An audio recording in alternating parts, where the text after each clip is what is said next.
Hey, welcome. If you've got exams like WAEC, JAMB, or NECO coming up, then you already know there's one topic that is guaranteed to show up: electrolysis. It's got that perfect mix of theory, real-world application, and a little bit of math that examiners just love. But don't you worry, because by the end of this, you are going to feel way more confident about mastering it. So, have you ever stopped to think about how we get pure aluminum for our soda cans out of a chunk of rock? Or how some silverware gets that beautiful shiny silver coating? Well, believe it or not, the answer to both is the exact same chemical process. This isn't just dusty textbook stuff. It's the science behind things we use every single day. And it all comes down to the incredible power of electricity. All right, let's map out our journey. First, we're going to nail down the big idea, what electrolysis actually is. Then, we'll meet the two main players, the anode and the cathode. After that, we'll look at how we rank elements to predict exactly what's going to happen. Then we'll get into the numbers with Faraday's laws. And to wrap it all up, we'll tackle some real questions from past exams. Let's do this. Okay, so let's start at the very beginning. What in the world is actually going on when we pass electricity through a chemical compound? You know, you can think of it like this. Some chemical compounds are really stable. They are happy being bonded together. Well, electrolysis is like giving them a powerful jolt of electricity that forces them to break apart, splitting them back into their original pure elements. It's basically the ultimate chemical separation tool. It's how we get so many pure metals that we rely on. So, for this whole process to work, the electricity needs a pathway, a way to get into the chemical solution and a way to get out. And that's where electrodes come into play. Think of electrodes as the on-ramps and off-ramps for electricity on a chemical highway. They're just rods or plates, usually made of metal or graphite, that we dip into our chemical soup, which we call the electrolytes. Without them, the current can't flow, and the whole thing just doesn't work. But, and this is key, there are two very different types of electrodes, and this is where you need to pay close attention. Each electrode has a specific job. At the anode, which is the positive one, oxidation happens. That means a loss of electrons. At the cathode, which is the negative one, reduction happens, which is a gain of electrons. If you're struggling to remember that, here's a classic trick. Just think an-ox and red cat. Anode oxidation and reduction cathode. It works every time. Okay, so what if you've got a whole mix of different ions floating around in your solution? How on earth do you know which one gets to react first? Well, lucky for us, there's a chemical league table that tells us exactly that.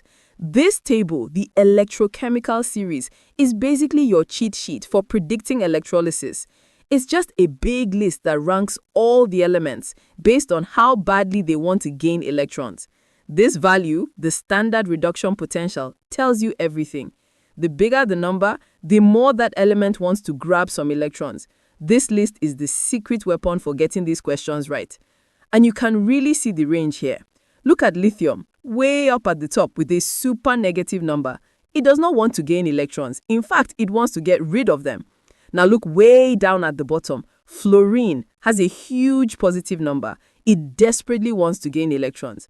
And everything else, like copper, just falls somewhere in between, with hydrogen sitting right at 0 as our official reference point. So, here's what it all means for your exam. This list tells you who wins the race to the electrodes. At the negative cathode, all the positive ions are competing to get those electrons. So who wins? The one that's higher up on the series, the one with the higher reduction potential, gets reduced. But at the positive anode, it's the opposite. The negative ion that's lower on the series is the one that gets oxidized. Okay, so now we know what we're going to make. But the next big question is how much of it can we make? And that brings us to the math side of electrolysis. The great Michael Faraday figured all this out. His first law is pretty straightforward. The more electricity you use, the more product you make. Makes sense, right? His second law is how we compare different elements. It basically says that the same amount of electricity will produce different masses of, say, copper versus silver. and it all depends on their specific chemical properties. These two laws are the only tools you need for any calculation question.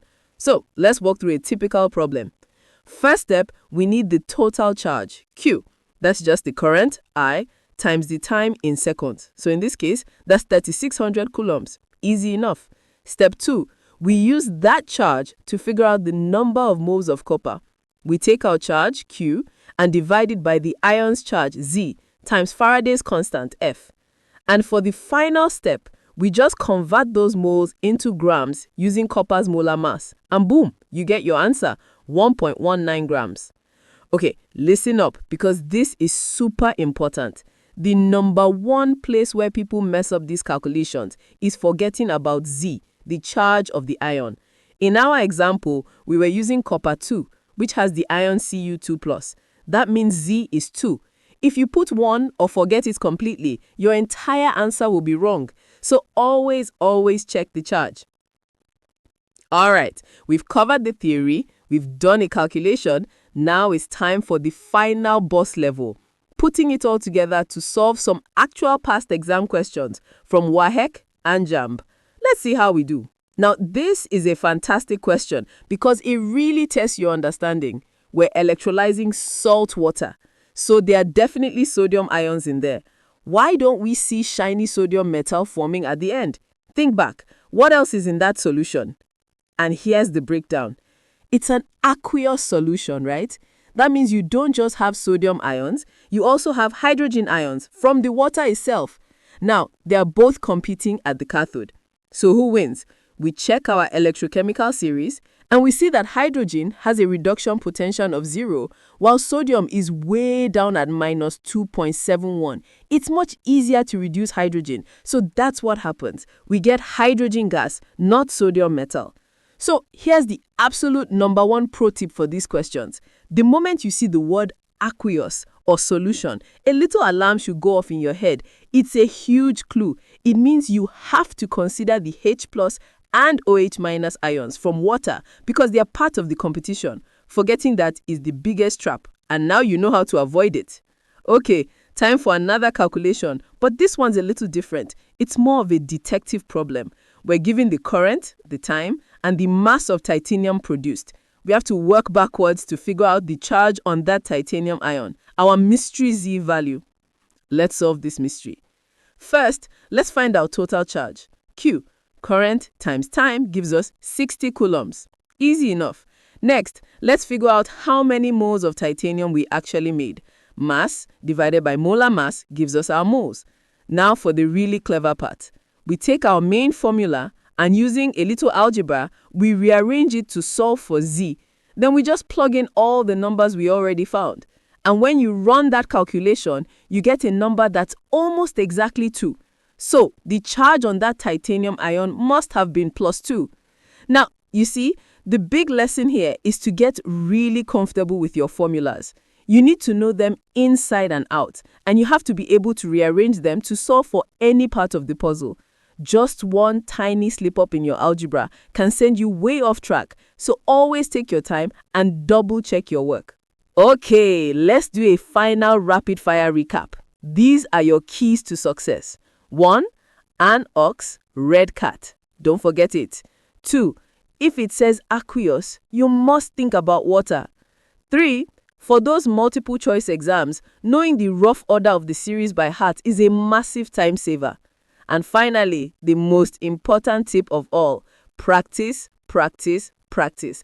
Do it with a timer so you get used to the pressure. And let's end with a fun little thought experiment.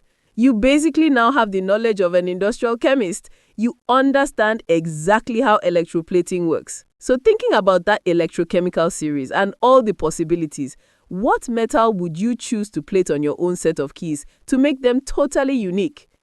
It's just a cool way to remember that this chemistry isn't just for exams. It's happening all around us. All right, good luck with your studies. For more practice questions and solutions, visit examkp.com.